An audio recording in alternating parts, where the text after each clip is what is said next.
Hello दोस्तों, आप सभी का स्वागत है हमारे यूट्यूब चैनल पर। दोस्तों, आज मैं लेकर आया हूं एयरफोर्स के बच्चों के लिए क्लास। एयरफोर्स का एग्ज़ाम आ चुका है, एग्ज़ाम डेट आ चुकी है, आप लोगों को पता है। एयरफोर्स का जो बच्चे तैयारी कर रहे हैं उनके लिए स्पेशली मैं एक्स ग्रुप के लिए, किसके लिए, जो टेक्निकल फील्ड से जुड़े हुए हैं, तो एक्स ग्रुप के लिए मैं क्लास लेकर आया हूँ फ़िज़िक्स की। मैं फ़िज़िक्स कवर कराऊंगा आपको और एक एक इम्पोर्टेंट क्वेश्चन कराऊंगा, प्रीवियस ईयर के भी क्वेश्चन कराऊंगा।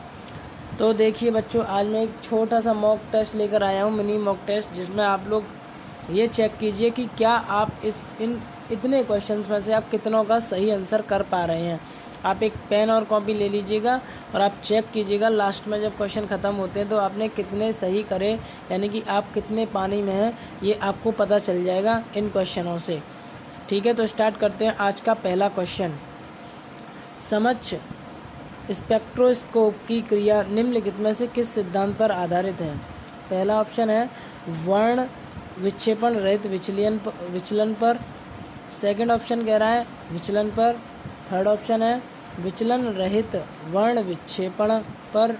और डी कह रहा है वर्ण विक्षेपण पर।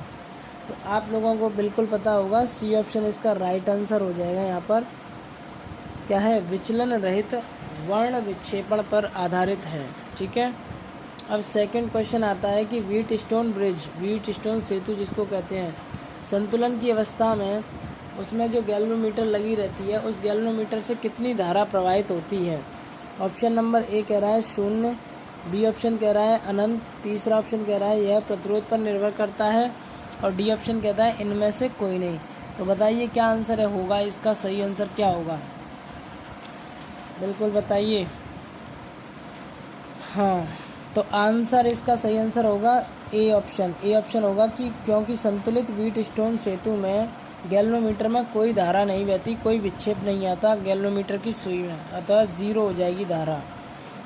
अगला क्वेश्चन है हमारा, अगला क्वेश्चन हमसे क्या कह रहा है, देखिए क्वेश्चन जो अगला है वो क्वेश्चन हमसे कह रहा है थर्ड क्वेश्चन कि जूल सेकंड निम्नलिखित में से किस भौतिक राशि का मात्रक है। जूल इंटू सेकंड किसका मात्रक है, तो आप लोग जानते हैं सही ऑप्शन होगा इसमें कोणीय संवेग। कोणीय संवेग का मात्रक होता है जूल सेकंड। कोणीय संवेग का फॉर्मूला आप लोग जानते हैं क्या होता है, जे बराबर होता है MV/R। एम क्या है यहाँ पे, किलोग्राम, और वी क्या है, मीटर प्रति सेकेंड, और आर क्या है यहाँ पे, दूरी यानी कि मीटर।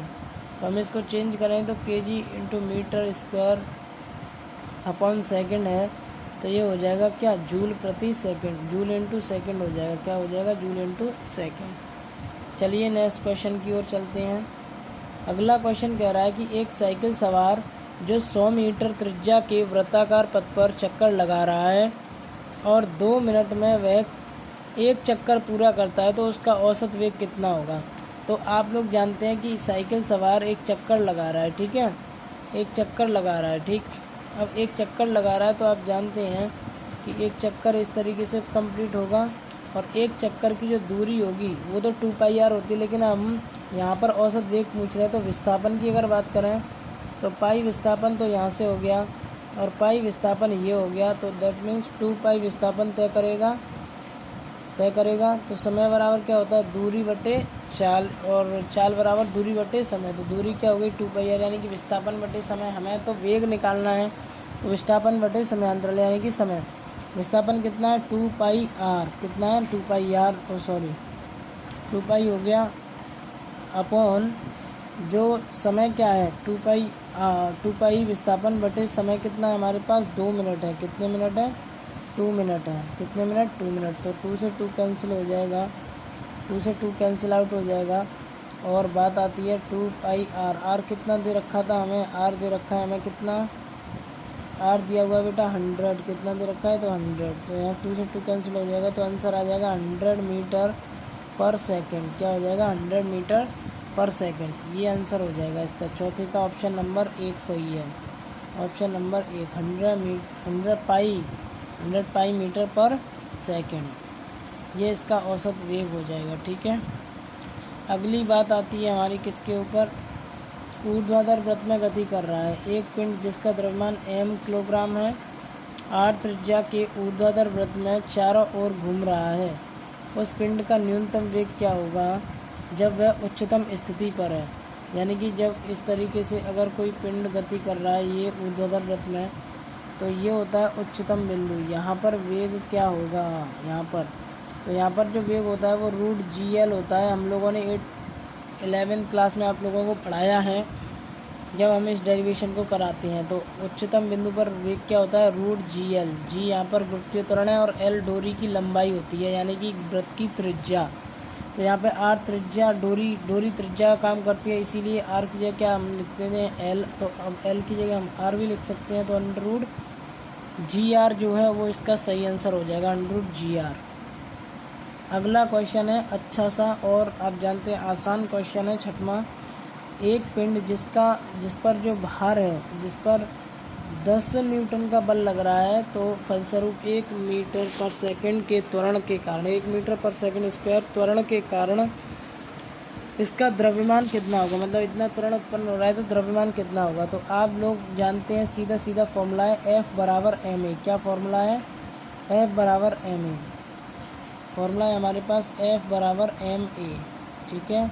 और यहाँ पे बल हमें दिया हुआ है कितना 10 न्यूटन का, m हमसे पूछा है और द्रव्यमान a त्वरण दे रखा है 1। तो 1 एकम 1 यानी कि m बराबर 10 किलोग्राम आ जाएगा। आंसर क्या आ गया 10 किलोग्राम, साफ साफ दिख रहा है। तो m बराबर कितना आ गया 10 किलोग्राम। सही आंसर ऑप्शन नंबर ए सही है। देखिए ऑप्शन नंबर ए बिल्कुल सही आंसर हो जाएगा, ठीक है। अगला 7वां क्वेश्चन क्या कह रहा है कि यदि कोई व्यक्ति 15 मीटर प्रति सेकंड के एक समान वेग से 15 सेकंड तक गति करता है तो कुल दूरी कितनी होगी। तो दूरी बराबर आप लोग जानते हैं चाल गुणा समय। d बराबर होता है v स्पीड इंटू टाइम, ठीक है, v इंटू टी। v कितना है हमारे पास, वेग कितना है 15 मीटर पर सेकंड, कितना है 15 मीटर पर सेकंड, और टाइम कितना है 15 सेकंड इंटू 15। तो 15 225 हो जाएंगे कि नहीं। आंसर ऑप्शन नंबर ए सही चला जाएगा 225 मीटर। क्या हुआ 225 मीटर। अब आता है 8वां सवाल। ये सॉल्व करने लायक सवाल है बच्चों, आसान है ये सवाल भी, बहुत अच्छा सवाल है। आज के इस पूरे टेस्ट पेपर का सबसे शानदार सवाल यही है 8वां। यदि कोई वस्तु 5 मीटर पर सेकंड स्क्वायर के एक समान त्वरण से 20 सेकंड में 2000 मीटर की दूरी तय करती है तो प्रारंभिक वेग ज्ञात कीजिए। तो प्रारंभिक वेग हमको क्या करना है, ज्ञात करना है। तो देखिए बच्चों कि यहाँ पर हमसे कह रहा है कि 5 मीटर पर सेकंड स्क्वायर के त्वरण से, तो ए की वैल्यू हमें दे रखी है कितनी 5 मीटर पर सेकंड स्क्वायर कह दिया इसने। कितना कह दिया 5 मीटर पर सेकंड स्क्वायर, ठीक है। और टाइम दे रखा है यहाँ पर 20 सेकंड। टाइम कितना दे दिया है 20 सेकंड, ठीक है। और दूरी s बराबर दे रखी है 2000 मीटर। कितनी दे दी है 2000 मीटर, ये दूरी हो गई।